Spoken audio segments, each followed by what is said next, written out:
It's the weekend and you have financial questions that need answering.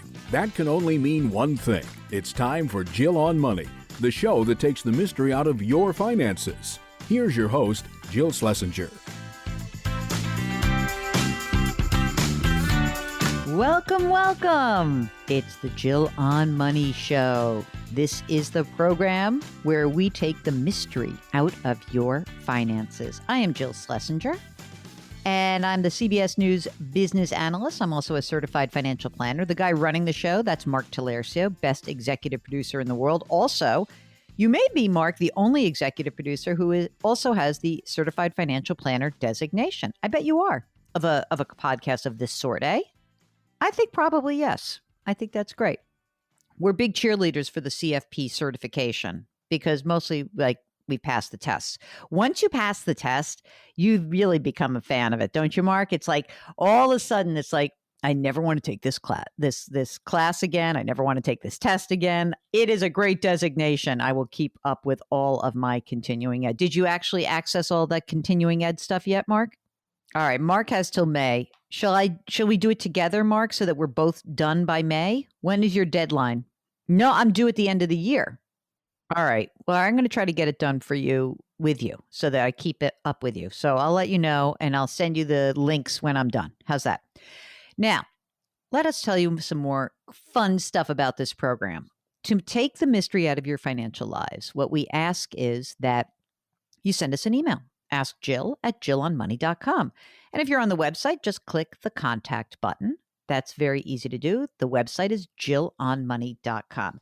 While you're on the website, you're going to see all sorts of fun resources and all that stuff. A lot of people have been asking us about how to find a financial planner. I think this always happens around tax time, Mark, that people are doing their taxes and all of a sudden they're like, wait a minute. What was I doing last year? Why was I doing this myself? Or what did that guy or gal do for me when I paid them all that money?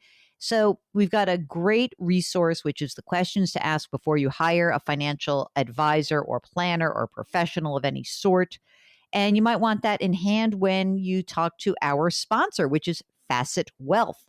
Facet Wealth is an organization that provides financial planning for everyone, basically. They've got flat fees, conflict-free planning. They give you CFPs, certified financial planners, and they're dedicated, meaning you don't just get the random person in the call center. So if you're interested in goal-based financial planning without any wealth or account minimums, head over to facetwealth.com. All right, now let us get to some emails here. Let's go to Annie first. I already hate this subject, Mark, so it's a tough one. 61-year-old spouse lost job. All right, Annie says, my husband, who is the major breadwinner, lost his full-time job. He will continue to be paid until the beginning of the summer. Our financial planner is unavailable because of health issues. Oh, brother. Uh-oh. Okay, we have two daughters. They're in private schools, 11th and 8th grade. Cost $70,000. Oh, my gosh. We have two homes, a primary and a vacation. What do we do? How do we prioritize? What do we sell? What do we keep? Do we sell our primary home and rent? We'd like to have our oldest daughter graduate from her current high school. She has $25,000 saved for college. We could use that for the final year of high school. We could rent, send the younger daughter to public school. But here's the issue. We don't know where or how long my husband will be unemployed. He would like to retire at 65. I am 55. I work part-time. Of course, I could work full-time, but I would only make about $30,000 to $40,000. Oh, Mark, oh my gosh. Did you see the income? The income that the husband made was $475,000. First of all, I think it's terrible that your financial planner is sort of gone, but I need a lot more information. For example, what is the amount of money you have saved? You talk about a college fund, but how much money is in retirement? How much money is in non-retirement? And how much are these homes worth? The primary, the vacation, what are they worth? What mortgages do they have outstanding on them? And also, realistically, are you going to want to move out of your primary residence if, in fact, your kid you need to be in a school system where the cost of the home or the rent is going to be really expensive? I don't know. So there's a lot of information missing. When I think about this situation, sort of first blush, without all the other supporting data, here's what I would say.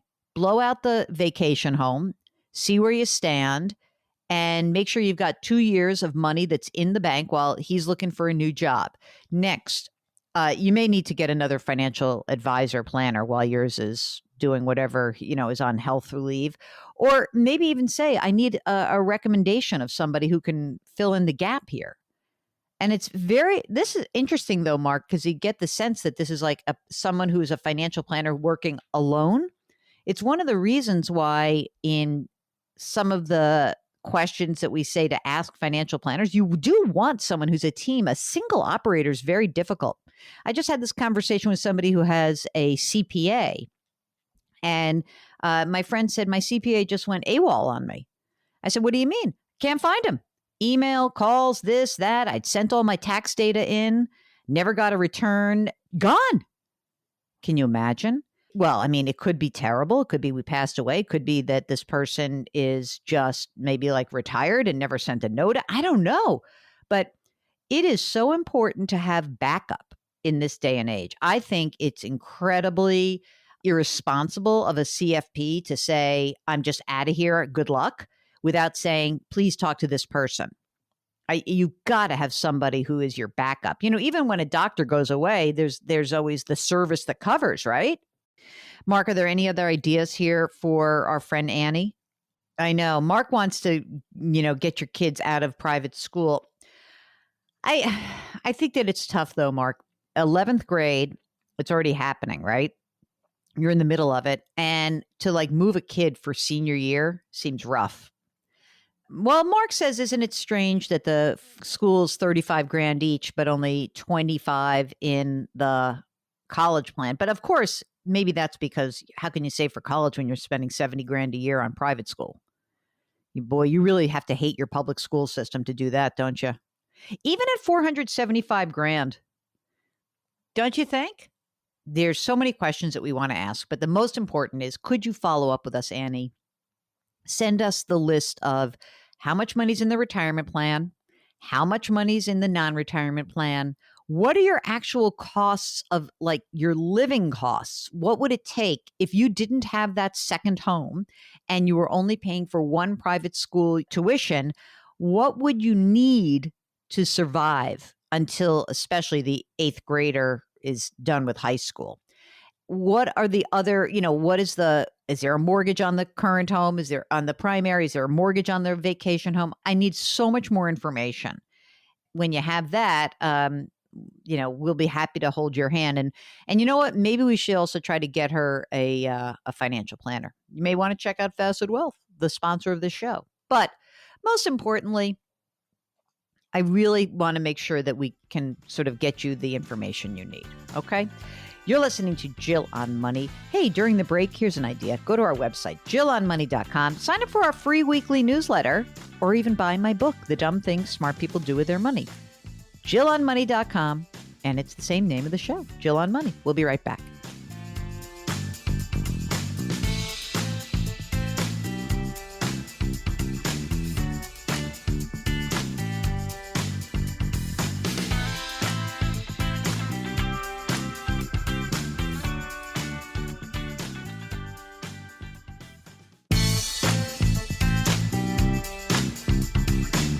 Back to Jill on Money, where Jill Schlesinger helps you take the mystery out of your finances.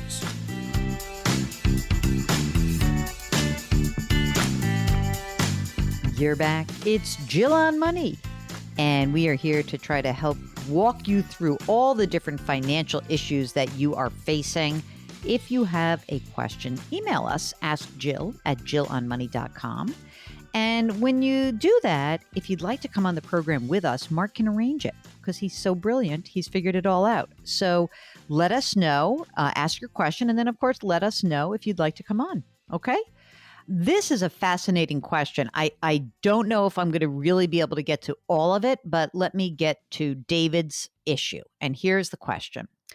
He says, this is unusual because it has to do with financial planning as an expat.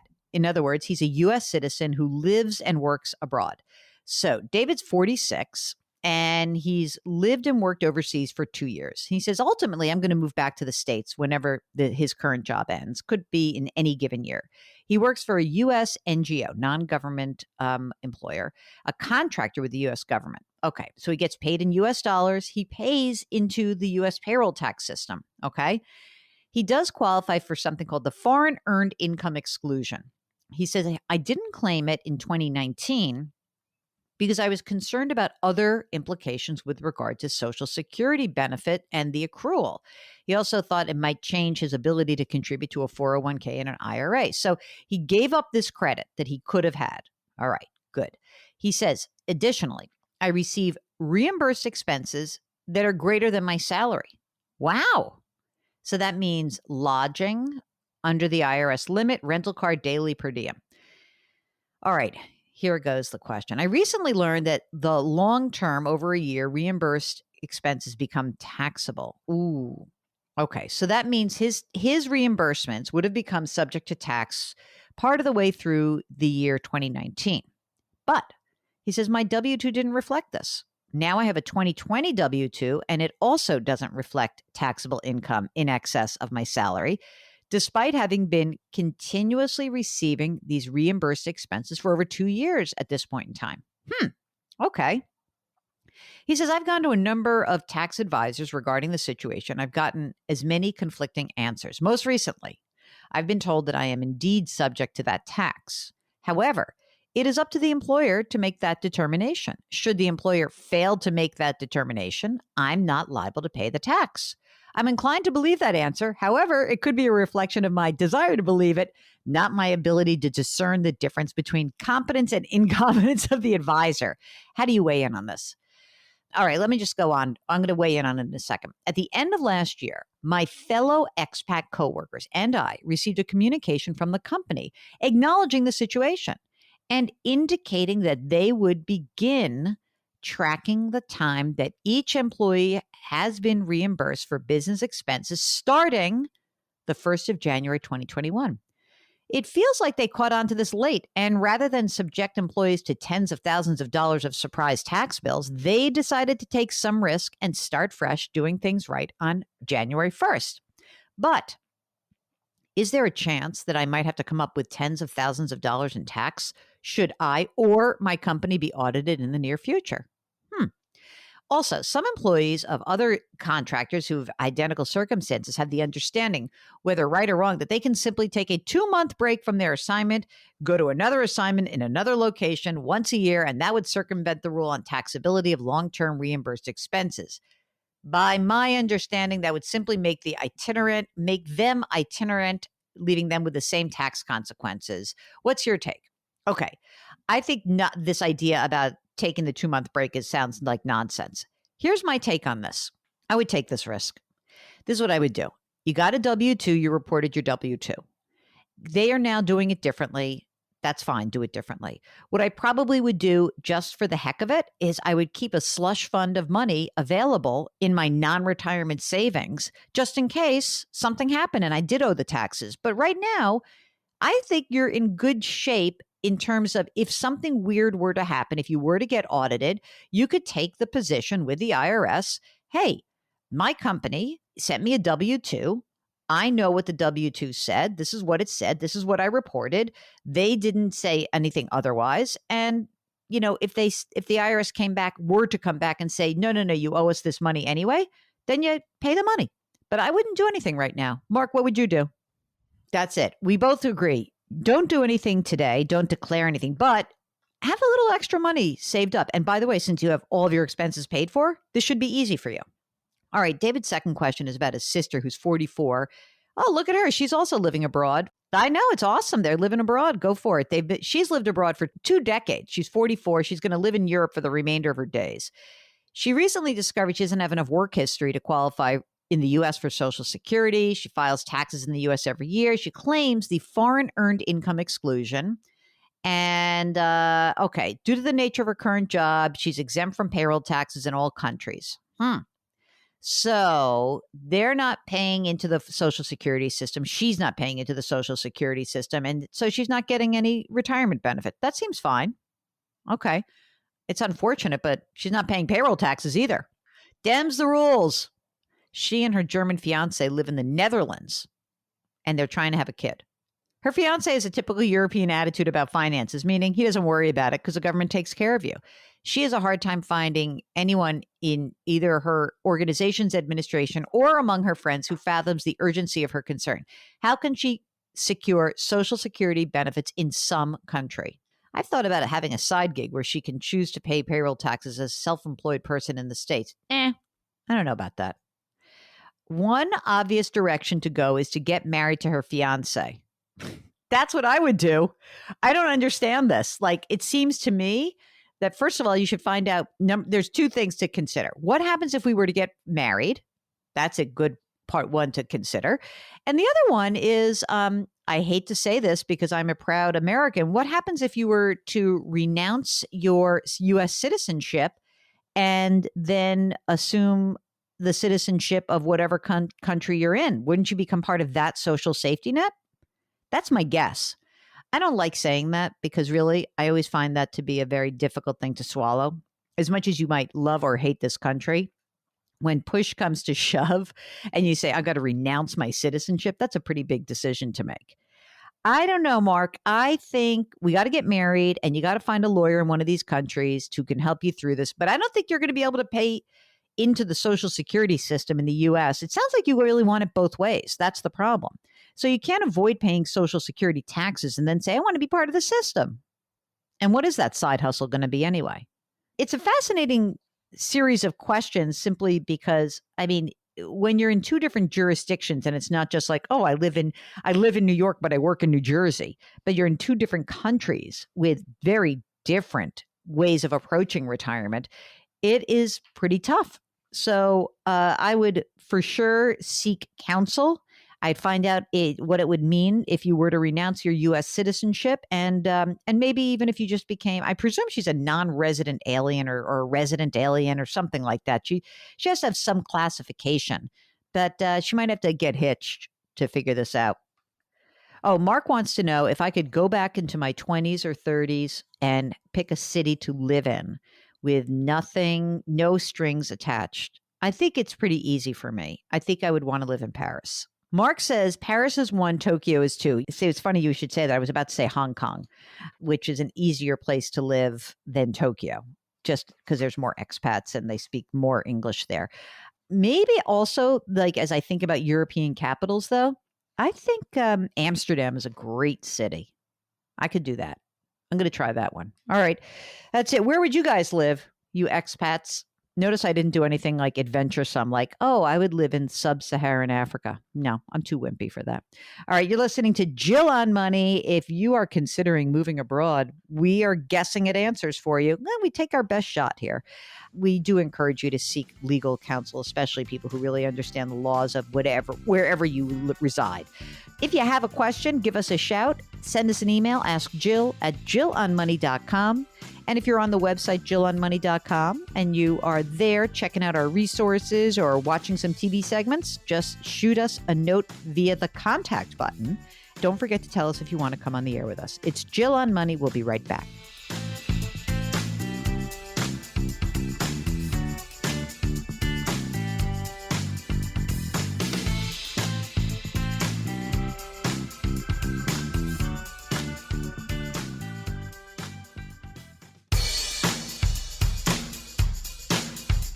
Do I invest here? Should I put my money there? Jill Schlesinger can help you. Back to Jill on Money.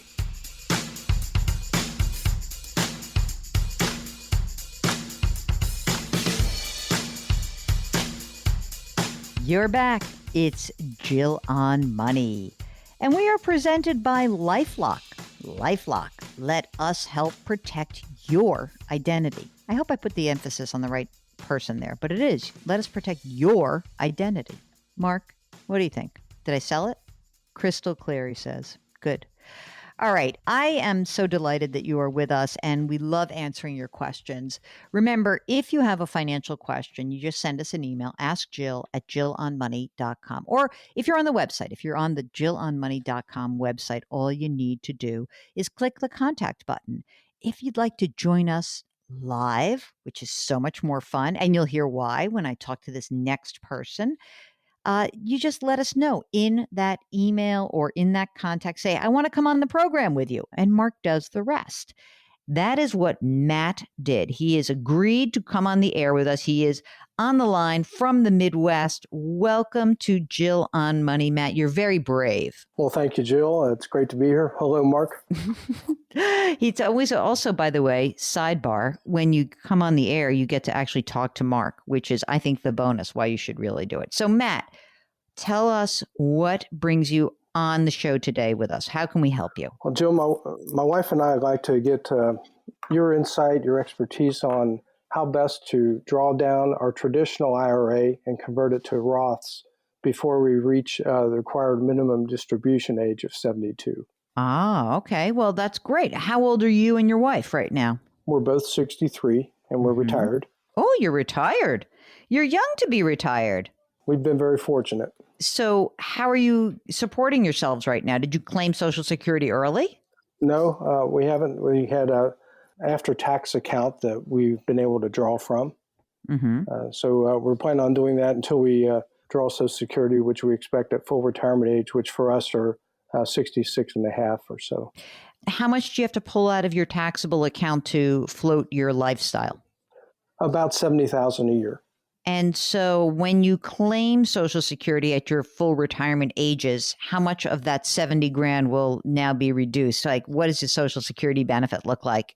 Social Security should be about $44,000 a year. Okay. And then to make up the difference, you'll just keep pulling out of that taxable account? Yes. How much money's in the taxable account right now? Taxable account right now, we have about 270,000 in that. We're going to start depleting that though, huh? Because yes. you got 3 years at 70 a year, right? Yes. So that'll get you to your Social Security basically. And then what's the game plan after that? What other accounts do you have that you can tap to actually make up that difference between the 70 you need and the 44 you'll have? We each have a Roth IRA right now established, and I have about 97,000 in mine, and my wife has about 43,000 in hers. And then we get into the traditional IRA dollars. We have a balance in there of $1,670,000. That's some real money, right? That sounds good. Okay. So, and there will be no pension or anything, any other income that will be due to you. Is that correct? Fair to say? Correct. No additional pension. Those are the dollars we have between what we have now and then Social Security. Got it. How about the house? Paid for? Paid for house, no debts, consumer debt, no credit card, no student loans. How about kiddos? You got some grown kids? We have 2 adult kids that are mostly launched. I like mostly. Little caveat. I understand. You're going to stay where you are. There's no plan to sell your house or go anywhere else? No current plans. I think at some point we'll move probably to warmer climates, maybe in 5 years or so. What do you think your house is worth right now? We're in a pretty low cost of living area. It's about $250,000. How long have you been retired? Fully retired, it's been 3 years. Wow. That's like really early. So I just have to ask, so why? Did you hate what you were doing? Like, what was the impetus? Well, go back, I actually retired from my primary employer of 36 years when I was 57. That was due really to a heart attack. Oh, my God. I was playing basketball and had cardiac arrest, and my teammates saved my life. So it got me thinking about maybe doing something different. I think that's a darn good reason. That's a good rationale, like you have an idiot like me being like, why are you retiring early? You're like, oh, because I had a heart attack. I almost died, but my friend saved my life. Wait a second. Let me ask you something. Like, I don't know. What do you give somebody who saves your life? Oh, well, we gave them a letter of thanks, a card of thanks, and they were actually recognized by their employers and at a community meeting. Oh, my God. That's awesome. Yeah, my wife calls them the 7 from heaven. So. Oh, that's beautiful. Okay, so This is a very interesting situation. I mean, look, you because of that money you have in the retirement account, you have money that can generate the difference, right? What are you doing for health insurance? Are you doing the Affordable Care Act now? Yes, we have for the last couple of years, we've done that. And with our income in 2020, we actually, for 2021, will qualify for ACA healthcare credits. Wow. So that makes our, we were under the $68,000 threshold, I think, income-wise. And that makes our premiums only about $169 a month or so. Holy moly. That's great. Compared to the $1,300 we were paying before. So, yes. So there's a balance here, right? Because until you have hit Medicare, which is at age 65, you're paying for this out of pocket. But I know that you're interested in converting your retirement account. So if you convert too much of your retirement account, you don't get the Affordable Care Act credits, right? Correct. So really the next 2 years, we want to be able to keep our income at under that threshold level. Mm-hmm. And then once we achieve Medicare at 65, then we're interested in exploring, should we transfer larger chunks of money or convert larger chunks of money from traditional to a Roth IRA. All right, we're going to get back to Matt's question in just a second. I told you it's a lot gets revealed when you talk to us in person on the line, because I'm not sure Matt would have actually told us all the things that happened in his life just in an email. So should he convert? Should he not convert? Stay tuned. We'll get back to Matt in just a moment. It's Jill on Money. We'll be right back.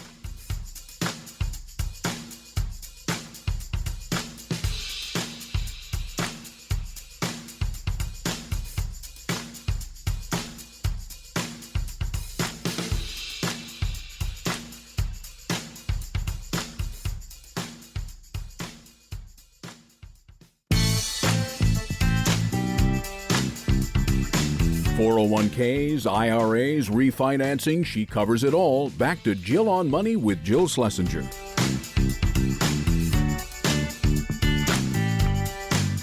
You're back. It's Jill on Money. This is the program that tries to take the mystery out of your financial life. So often we get questions from all of you that are just really interesting and sometimes tough. Sometimes we have to go outside of our net here, the Jill and Mark net of like, oh yeah, we have an answer for you. Sometimes we have to go ask somebody else. Maybe it's one of our favorite guests like Michael Goodman or Ed Slott, but don't be at all worried about that. If we don't know the answer to something, and we don't know the answer to everything, we'll find out for you. That's the beauty of this, okay? So just shoot us an email with that question. Whatever that financial question is, does not matter. Even if you think it's loopy, we're happy to help out. Ask Jill at jillonmoney.com. Ask Jill at jillonmoney.com. And of course, tell us if you want to come on the program with us. That is what Matt did. If you missed the first part of this conversation, stop right now. You're going to hear a lot more. We're going to talk about Roth conversions, one of our most frequently asked questions. So let's get back to my conversation with Matt. We'll have to see where tax rates go. But listen, for the next couple of years, if you're staying in the 12% bracket, you're in the 12% bracket. That's great. Of course, as soon as you start claiming Medicare, every time you convert money, you may actually be subject to this thing called IRMA. I don't know if you've heard about that, income-related monthly adjustment amount. And that means that you have a surcharge for Medicare. So it's almost like you can't convert too much of your money anyway, because it'll screw you up for Medicare. Medicare will cost you more. So we don't want to do that. That's number one. That gives you some leeway, though. I mean, that gives you up to about 170 grand or so, maybe 175. I haven't seen the adjustment for inflation. So the question is that for the next 2 years, you're going to stay under 68, so you convert what you can. Then we're going to have to figure out where tax rates are. And I guess the question is, do you convert at 22 or do you just continue to poke along at 12? Because, you know, the money is going to get pushed out at you at, as you said, at age 72. We just don't know where tax rates are necessarily going. I'm inclined to, after you get to Medicare, I'm inclined to say, maybe you should convert at 22%. I'm not sure, but it really is going to have to depend on like what conversations are happening, in Congress. You're not going to convert enough of this money at 12%. And then by the time you start getting required minimum distributions, you probably are going to get pushed into 22% anyway, because you're going to be forced to take a bunch of money out. I don't know if you have to make the decision right this second. You have your game plan till Medicare, right? Keep it under that amount. And whatever you convert, that's fine. One other thing you could do, actually, instead of just, in converting, because really what you're just trying to do is you're trying to just pay the tax that's due, right? One thing you could do is maybe, once you start getting to the Medicare, beyond the Medicare age, potentially, I guess, you could convert some money, or you could just take money out and pay the tax on it and live on that, because you're going to need some money no matter what. You want to refrain from touching your Roth money till that should be the last dollars that you access. It's going to be a little tricky for you, and it's going to really depend on where the tax rates are at the time. But you don't have to necessarily make that decision right now. Oh, that's comforting. We kind of thought that, the next couple of years we're kind of set what we need to do. But as you pointed out, once we are drawing Medicare, then we have some other considerations about IRMA and that. Once we reach mandatory RMDs at age 72, we want to minimize any tax implications to our kids from our estate. Why? You don't have an estate problem. In other words, you don't want them to pay tax on your traditional IRA if you have a second heart attack and it doesn't come out as good. Your friend's not with you? Yes. That puts it pretty bluntly there, Jill.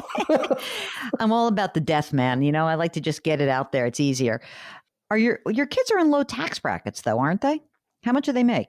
One's in probably $100,000 a year, and the other's more like $30,000 a year. 100,000 married or not married? Married. Yeah. And 30,000. They're in the single. same tax bracket or less. I mean, they're both in the 12% tax bracket. I wouldn't worry about that. Don't do it for them. I hate to be, if you said to me, look, I'm in 12, my kids are in 37. I'm just going to start banging it out at 20. You know what I mean? That's when I say to people, definitely do it. If the older generation is in a much lower tax bracket, then sure, do it. Then you can get the money out. But they're in your tax bracket. There's no difference.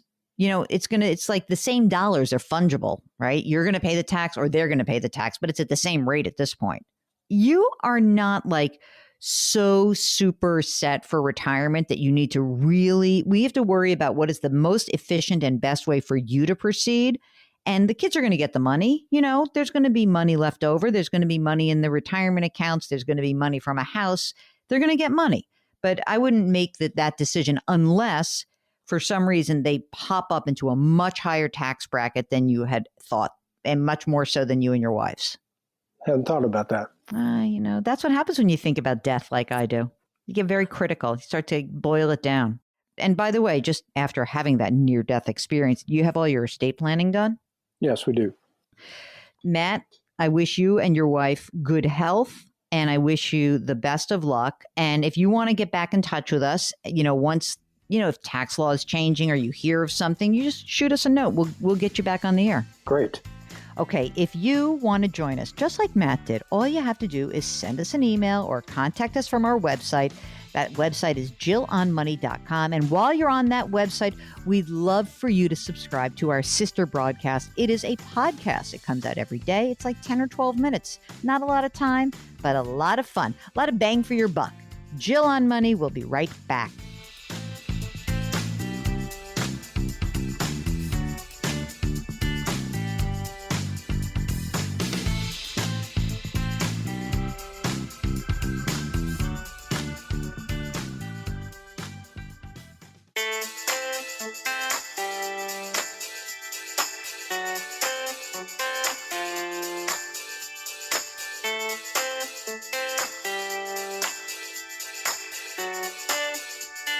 You're back. It's Jill on Money. And before we close out the hour, we want to make sure that we answer your questions.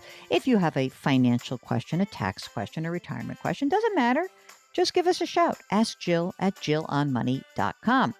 Sharon writes, I'm turning 65 in a few months and I want to move a former employer's pension plan. Can you recommend a Vanguard account where I can roll it over. I'm already invested in total stock market index, small cap growth, Windsor Fund, and the S&P 500 Index Fund. I enjoy listening to your podcasts and watching you on CBS television. Thank you, Sharon. Sharon, I'm not sure. Should you really move this plan? There's a question. Isn't that annoying when you ask someone a question and the person responds with a question?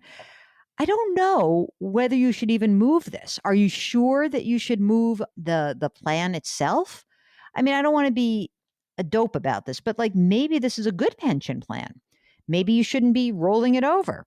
Usually when people have money in old pension plans, they're given this choice and they say, okay, well, you know what? I could either take the pension, I could leave it there, I could start receiving the pension, or I'm going to roll it over. It's not 100% the case in any one direction. It depends on your circumstances, Sharon. So it may not be the right question to ask. The first question is, should I actually be rolling it over? So what I'd love is if you could follow up with us and tell us a little bit more about yourself. Maybe a pension would be a nice thing to have, that stream of income. It could really be helpful to you. Again, we don't know, but I'd love more information. Obviously, with Vanguard, you have tons of great choices. And if that's already, all those different assets are held within an IRA account already, you could certainly just add to them. But I need to know more about you. Oh, and Mark points out that there is quite a bit of overlap among those investments, because the total stock market fund, the S&P 500 fund, and the Windsor Fund, they have a lot of stuff in common. And so we talk about that. That's called overlap, meaning they're investing in the same thing. It sounds to me like you might need a bond investment in there, but that's just me. Okay, now, hey, stay tuned. We have a great guest, recidivist guest, Tim Harford. Great writer, broadcaster. I love him. And he's got that fabulous British accent. All right, it's Jill on Money. We'll be right back.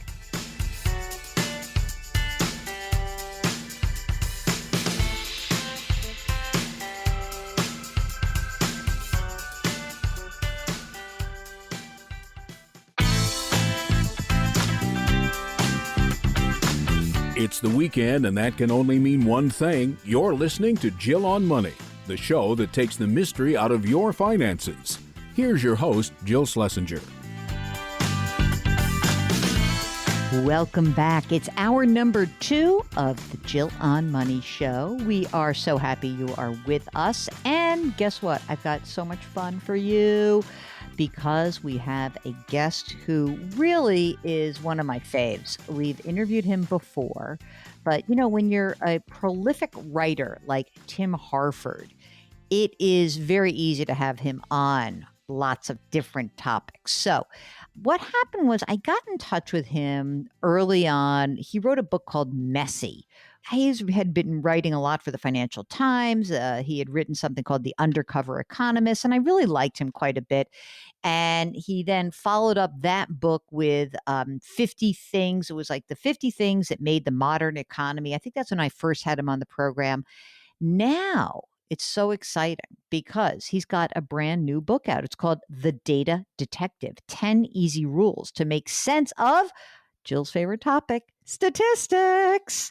Here's the beginning of our interview with Tim Harford. So, okay, first, Tim, why did you write this book? You are a wonky kind of guy. You work at the FT. It's like your day job. You're a presenter. You do all these things. Like, why did you write this book? Don't you have a hobby? I have a hobby, by the way. I like to play Dungeons and Dragons. Are you surprised?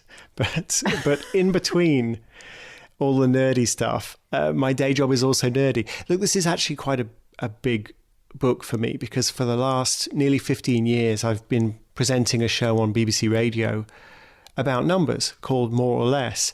And it was originally tucked away in an obscure part of the schedules where no one would ever hear it. And it's gradually got closer and closer and closer to prime time and is on more and more often. And one of the reasons for that is the pandemic, the sudden realization that the numbers really matter. But I was resistant to writing a book about numbers because I felt it's been done so often. People have done such a great job. There are so many really great books about how to think about statistics. And it's only really been the last couple of years that I felt there was something missing. Actually, two things. One was the realization that so much of what we think is nothing to do with the technical interpretation of the statistics. It's about our feelings. our preconceptions, what political tribe we're in, what we wish was true, all of that stuff. And so what's the point in writing a book that is purely about technical aspects of statistics if I can't help people be wiser about themselves? So that's what I'm trying to do. But the other thing that I felt was missing in a lot of books about statistics is they're all so negative. They're all self-defense manuals. They're all, the moment you walk out, you are going to be mugged in the street by a misleading statistic. And of course, there's a lot of misleading stuff around, but there's a lot of truth around as well. And for me, statistics are they're like radar. They are showing us things we can't see in any other way. They're showing us what's coming at us. They're helping us focus our response, focus our strength. If all of the books about statistics are actually all about bad statistics, I think we're giving the wrong impression. So that's really where this book is coming from. You know, it's interesting because I was reading your book and, I was trying to do something when I wrote my book about personal finance, and I talked so much about emotions in it. I think people were surprised because they were sort of like, well, aren't you just supposed to tell me not to time the market because statistically, da-da-da-da? I said, well, I actually wanted you to understand that your emotions are going to always lead you astray. That's why you keep screwing up your financial life. So it seems to me that what you've done is you've sort of married statistics and behavioral economics in a way that is really quite useful. So what is it about the world of statistics that you think is misunderstood by the vast majority of those folks who tune into your show? I think the thing that people don't understand is that it is simultaneously a lot harder than they think and a lot easier than they think to make sense of statistics. It's harder because of all the emotions that get in the way. You're absolutely right to emphasize the emotional response. It really governs how we think and what we do. Before we start thinking, we've got to notice our emotional reaction and get on top of that and at least recognize it. But then once we've done that, I think the rest is actually a little bit easier than people tend to think. They're on the lookout for these highly technical points about correlation versus causation and p-values and percentages of percentages of percentages, and it's all so hard. And actually what I'm saying is, no, what you need to do is ask yourself some pretty simple questions like, where's this number coming from? Is it a big number or a small number? Is it going up or is it going down? What exactly are they measuring anyway? Those fairly straightforward questions get you so much further than all the technical jargon that I could possibly fit into a book. Can you talk a little bit about that story you tell when you were on the subway system in London, which you said was a moment where here you are commuting back and forth to work, which I presume is pre-COVID. I dimly remember, yeah. Right. And by the way, both Mark and I have spent some time in London. So there are many things I've thought about on my very, very, very long train ride from Canary Wharf to Chiswick. Okay. So that was a very long commute for me. So what were you noticing on your ride in the tube that made you curious about statistics? The strange thing was this. It was busy. The bus was busy. The train was busy. That's not strange. It's London's a busy city. The strange thing was I happened to know what the statistics were showing. And the statistics were showing that the typical London bus has, I forget, but about 10 people on it. That's the average occupancy, maybe even less. The average tube train, the occupancy is about 100 people, which given that you might have 8 or 10 carriages, that's like 10 or 12 people per carriage. It just seemed really strange. How come it's so busy that I can stand on the platform and 2 or 3 trains have to go past before one of them has enough room that I can squeeze on? And yet I'm looking at the statistics and they're telling me that this train is 90% empty. And that's representative of a broader challenge, which is that we're always trying to combine information from our personal experience and from the data. And I think the wisdom comes when you're able to get them to fit, when you're able to make sense of both. And in this particular thing, part of what was going on obviously was I was traveling at rush hour, but there's a subtler statistical point. If you imagine a tube line, an underground line, where all the trains are absolutely packed going west, and they're all completely empty going east, which is actually pretty realistic for certain parts of rush hour. Well, ask yourself, okay, what's the average occupancy of the train? Well, it's 50%, right? It's absolutely full west and they're completely empty east. So on average, 50%. Then ask yourself a different question. What does the average commuter experience? And the answer is every single commuter rides on a completely packed train because nobody is on the empty trains to witness them. And it's not like a trick of the statistics. It's not like a mistake in the statistics. It's just trying to understand what is it that this particular statistic is showing us. From the point of view of the people managing the train system, they're absolutely correct in realizing that the trains are underutilized. They're half empty.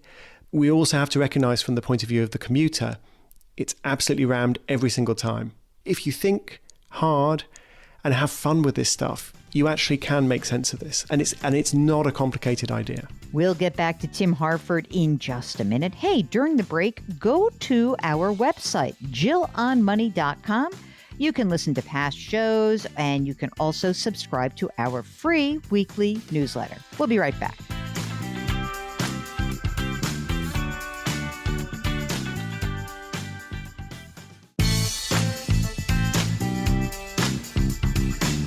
Back to Jill on Money, where Jill Schlesinger helps you take the mystery out of your finances.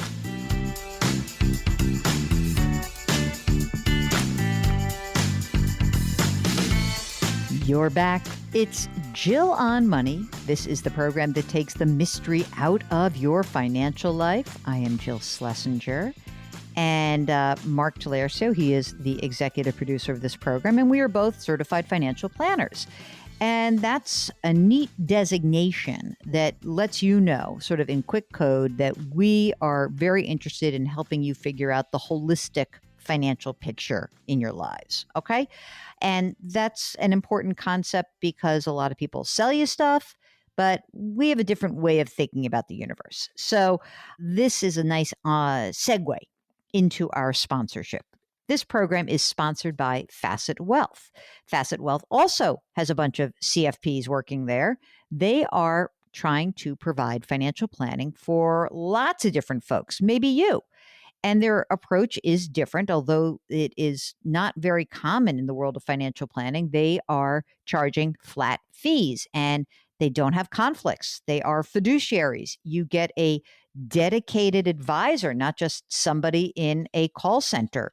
So this is all an important way that you know you're getting the advice that's in your best interest. So if you have some desire to explore your financial life a little bit more, check out facetwealth.com, facetwealth.com. Oh, by the way, no wealth or account minimums there. All right, so I want to get back to our conversation with Tim Harford. He's an author, a writer, a podcaster as well. His most recent book is called The Data Detective. And in this part of the interview, we are talking about why sometimes people just have a really hard time accepting hard facts and numbers and what is behind that. That's something that Tim wanted to explore. And that's what we're talking about in this part of our interview. Enjoy it. Tim Harford. How is it that even when presented, okay, let me give you a specific example. I will report every single month on the monthly jobs numbers. And invariably, I get people who say, well, that's a lie. There's really this many people, or there's nuance to this report because there's an unemployment rate, but there's a broader unemployment rate. But why is it that report, which I sort of think Bureau of Labor Statistics, kind of great part of the government, why is that conjuring up sort of anger or disbelief among the masses when the news is good or bad, frankly? So there's a couple of things going on there. It's a great question, I think. A couple of things going on. One is it really matters. If people feel they have plenty of access to lots of good jobs, that's really important. And if people don't have access to the jobs they want or no jobs at all, that ruins lives. People become really miserable for good reason. So there's a reason why it matters what this number is. And then, well, why do people have these really strong feelings? Why do people say, oh, it's a lie, it's fake news? I think that's because so much of what we now perceive is through the lens of political partisanship. So either your guy's in office or your guy's out of office. And if your guy's in office, you constantly want to be saying, the job numbers are great, things are going great, my guy's a good guy, he's making the right decisions. And if your guy's out of office, just flip all of that. And you can actually see this with, Donald Trump is an unusual president in many ways, but the sheer fact that all the way through the election campaign where he was elected in 2016, he was saying, these job numbers are terrible, it's all fake news, the jobless numbers are much higher than you think. And then the moment he got to be president, it's like, oh, the job numbers are great because I'm doing a great job as president. So that was a particularly striking example. But so many people are doing that same little dance in their head. The truth is, and this is one of the central arguments of the book, there are often lots of ways to see things. There are lots of different ways, as you know very well, Jill, lots of different ways to measure unemployment. There's no single correct answer. There's a headline figure, there's a traditional answer, but there's no one way to measure this number because it's complicated. The world's complicated. And so there are two possible approaches. You can say, I really want to understand all the nuances, all the complexities. It's a complicated story. I want to understand the complicated story because it matters. Or you can say to yourself, I'm in this to win an argument. And so whether I say the job numbers are high or the job numbers are low is all about which side of that argument that I'm on. It's very human, but I think it's very sad because everyone who grabs a number trying to win an argument, they're not making themselves any smarter. They're not making anybody else any smarter. They're not actually going to win the argument anyway. So why not let go of that and instead just be more curious and open-minded? You're really talking about like letting go. You're talking about emotions again. And I wonder if you saw this playing out in front of you, because I guess you wrote most of this book before the pandemic and you wrote the beginning part. Did you go back and do the introduction perhaps after? I found it fascinating in terms of the election coverage and then the pandemic, just the idea that people get very uncomfortable with math and numbers and certainly statistics and probability. Okay. And so what is interesting is, do you think that the pandemic and just the on the ground lived experience has gotten people to a better place in trying to distill this information? In other words, you find that this person now understands that, oh my God, one case can turn into 4 cases, which turns into 16 cases. Do you think that we're better at this now after going through it? I think we are. Let me first respond to your speculation about when I wrote the book. You're absolutely right. So I wrote the most of the book before the pandemic. And then we had a lockdown here in the UK late March, and I was supposed to send the book to my British publishers at the end of March. And so I just said, I might need a little bit more time.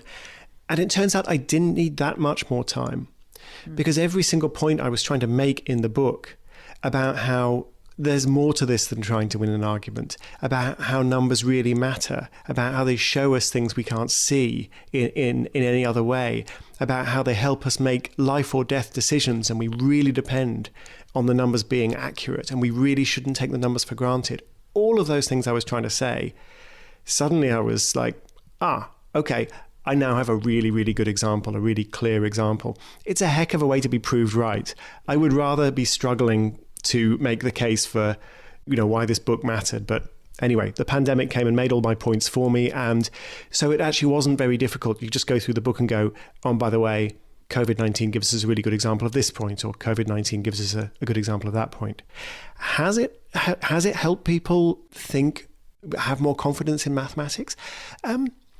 Maybe. It was this very strange moment that it was strangely refreshing for a nerd like me at the beginning of the pandemic. And of course, it was terrifying and it was anxiety provoking.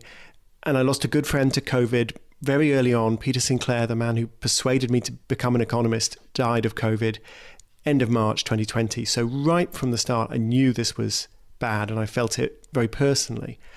But there was also this moment of going, finally, people understand that the numbers matter. Finally, people have stopped trying to win arguments. everyone is suddenly paying attention to the numbers and trying to understand. They want to know what's going on. They want to know how this thing is spreading, how dangerous it is.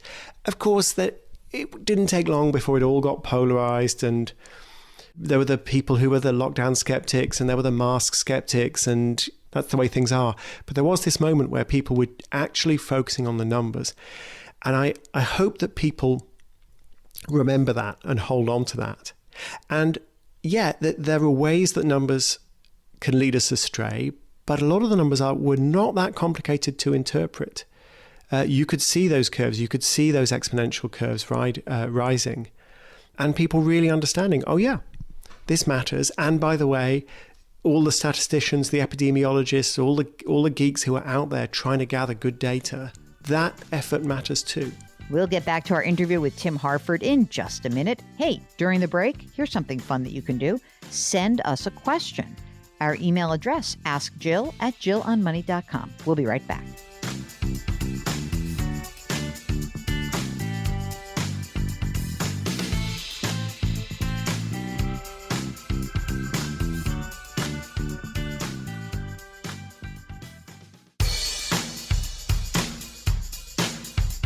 Do I invest here? Should I put my money there? Jill Schlesinger can help you. Back to Jill on Money. You're back. It's Jill on Money, the program that tries to take the mystery out of your financial life. We are broadcasting from the Capital One Bank virtual studios. Capital One, this is banking reimagined. What's in your wallet? All right. So what are we doing? This hour, we have a great guest. His name is Tim Harford, and his newest book is really a deep dive into statistics. It is very difficult for people to make sense of all of the numbers that we throw at them all the time. Here's more of our interview with Tim Harford. Can you explain why... Let's talk about N equals all is not the same as N equals everyone. Can you explain that in a way that everyone listening who's not a geek like you or like me can get this? So there's a very old idea in statistics of sampling. So I want to know how people are going to vote in the upcoming election. So I'm going to phone a random sample of people and ask them how they're going to vote. And then that'll tell me how everyone's going to vote. And that can work. There are two challenges. The first is, if you just phone two people and they both say, I'm going to vote Joe Biden, do you conclude it's 100% for Biden? Or do you say, probably, that could easily have happened by chance. I need to phone some more people. But then the second problem is, even after you've phoned 500, 1,000, 2,000, maybe 10,000 people, can you be sure that people who are picking up the phone are representative of the people who don't pick up the phone? Are they the same age? Do they have the same attitudes to opinion pollsters? Some people will refuse to answer your question. They've got a different routine. Some people are out, some people are at home. Obviously, a lot more people are at home these days. So there's the sample size. The bigger the sample size, the more accurate your result. But then there's also whether the sample is representative or is in some way skewed. It's a big issue. Now, along come the big data guys. And the big data, and when I say guys, obviously a lot of them are girls as well. It's a gender neutral term. Along come the big data fans. And they say, oh, it's fine, because what we can do is we can just measure every single data point. So when Google want to analyze the content of, say, Gmail inboxes, they don't have to take a random sample of 1,000 or 1,000,000 inboxes. They can just analyze all of it. When they analyze Google search terms, they can analyze all of them. Or you can do sentiment analysis on Twitter. You can do all of it. Mobility analysis from tracking people's mobile phones. You can do all of it. You don't have to sample. The big data people say, that's great. N equals all. It's not N is the size of your sample. It's not N is 100 or N is 1,000. We sampled 100 people. We sampled 1,000 people. N equals all. We got everything. We got everybody. That's great. Here's the problem, and it's a pretty obvious problem when you start to think about it. Not everybody has a Gmail account. Not everybody has a Twitter account. Not everybody carries a smartphone around. If you think about it for a moment, this is obvious, but it's very easy to forget, and we forget over and over and over again that there are certain people missing from our data set. You know, you also go into a bit of a breakdown of algorithms, and you cite my friend Kathy O'Neill, who wrote Weapons of Math Destruction, and she also blurbed your book. She had pointed out in her book just about how, you know, you think you've got this thing, this formula, this algorithm that, you know, essentially that you think that this is now sort of getting rid of any bias that's out there, whether it's, you know, there were not women included in this study or this, that. And yet she points out that, you know, actually an algorithm is created by a human being and human beings are subject to bias. What should we take out of this from your perspective around the algorithmic culture that we live in right now? The lesson that really struck home to me actually is going to surprise you. It comes from a monk who lived in the 1600s. He taught us something really important. His name was Marin Mersenne. And he taught us something very important about how knowledge progresses. So at the time, you had the alchemists who were trying to turn lead into gold, and you had the scientists. And it turns out the alchemists and the scientists were the same people like Isaac Newton. And they were using the same methods, experiments. And yet the alchemy went absolutely nowhere. They didn't even have productive failures. And the science, well, science became science. The rest is history. And Mersenne's insight was, if we want to make progress, we have to share information. We have to perform our experiments in a way that everyone can see them, anybody can repeat them, people can criticize, can collaborate. He became known as the postbox of Europe. So scientists from all over Europe would post letters to Mersenne, and this monk would copy the letters out and would distribute them. And so people shared scientific knowledge. It didn't happen with alchemy. And it didn't happen with alchemy for a very simple reason, which is you discover how to turn lead into gold. You don't want anybody else to know, okay? So you keep it secret. And so the same people using the same methods made loads of progress with science and zero progress with alchemy. And it's all about transparency, oversight, competition, collaboration, discussion. Okay, let's think about algorithms. They're like alchemy. I mean, it's a powerful tool, and we are learning things. It's not as fruitless as trying to turn lead into gold, but we have the same destructive norms of secrecy.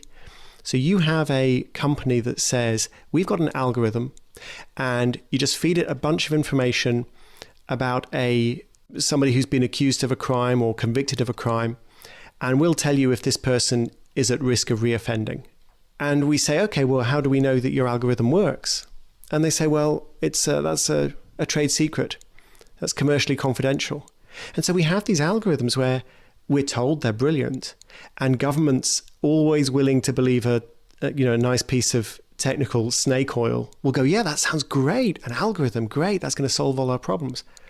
And it's actually very, very difficult to subject these algorithms to public scrutiny. So that's the lesson I think we really need to take. And I think Kathy O'Neill, and she is fantastic, I think she'd agree. There's nothing intrinsically wrong with algorithms. They can work. They do work. They will potentially correct all kinds of unfairness, but not if we abandon our modern norms of scrutiny and transparency. That's what we need to demand of these algorithms. All right, we'll get back to our interview with Tim Harford in just a moment. Hey, you know what you could do during the break? You can go to the JillOnMoney.com website, JillOnMoney.com, and there you can actually subscribe to our sister broadcast. It's a podcast. It happens to be called Jill on Money. We'll be right back.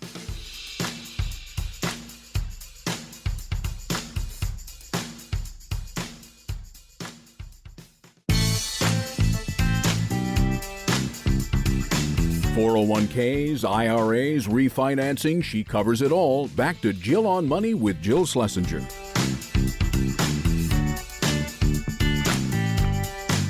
You're back. It's Jill on Money, and we are very happy you're here with us. We are going to conclude our interview with Tim Harford. Remember, if you miss any part of this interview, just check back to our website, JillOnMoney.com, later in the weekend, and Mark will have the whole episode there for you.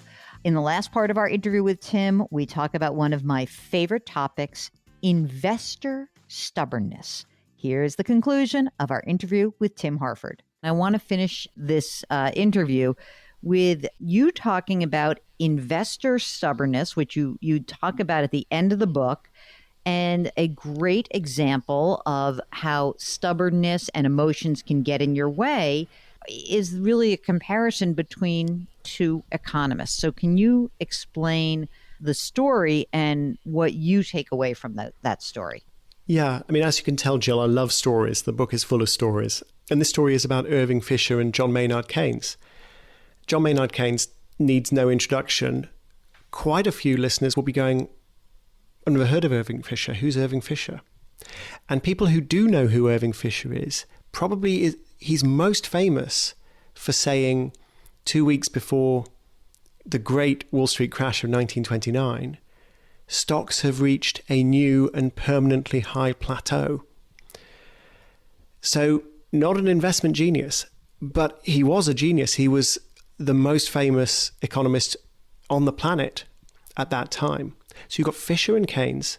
They're both active at the same time. They're both brilliant. They're both very interested in investment. And they both failed to predict the Wall Street crash. The difference between them is that Fisher would just double down and double down again and backed himself into a corner and was unable to walk away from his very public predictions.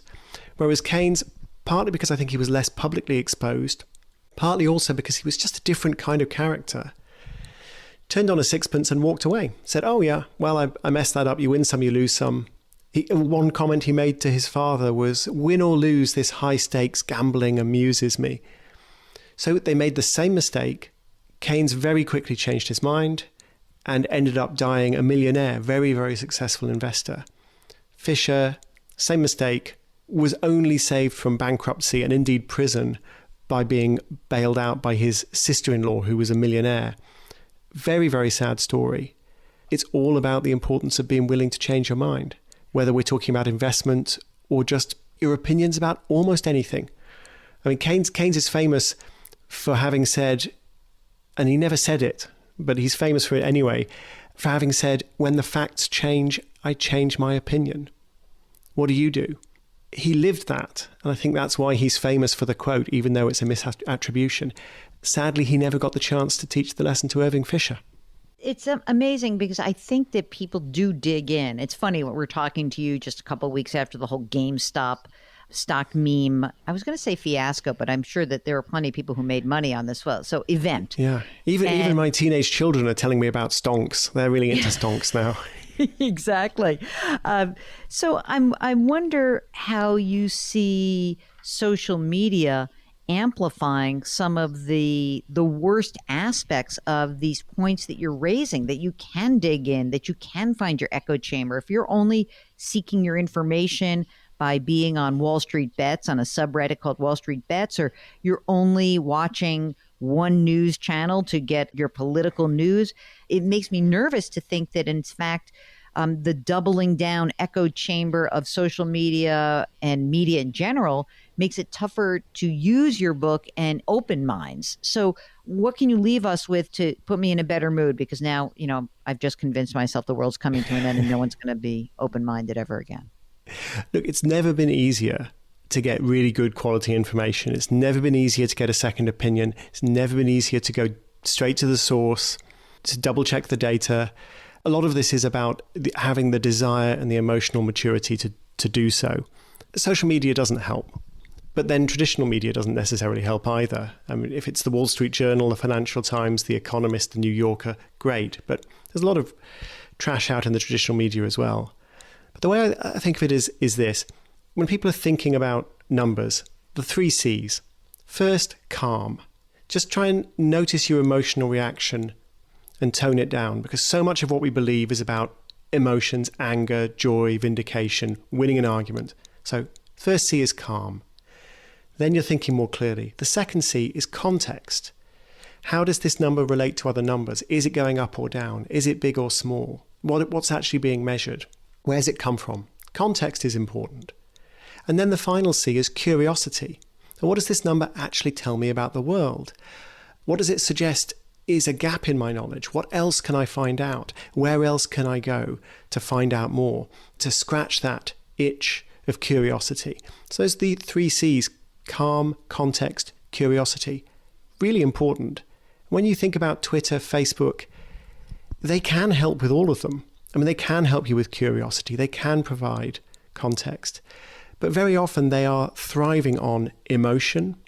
They're thriving on sound bites that are stripped of all context. And they thrive on arguments. So not being curious about the world, but trying to win an argument. If you can find a way to use them that respects the 3 C's, calm, context, curiosity, go for it. It is possible. But I think the very design of those systems tends to push in the opposite direction. And that is something that worries me. Well, thanks so much to Tim for joining us. The book is called The Data Detective, 10 Easy Rules to Make Sense of Statistics. Mark's going to put a link to that in our show notes. And when we return, we'll do one last segment, tackle a question of yours. Okay, we'll be right back.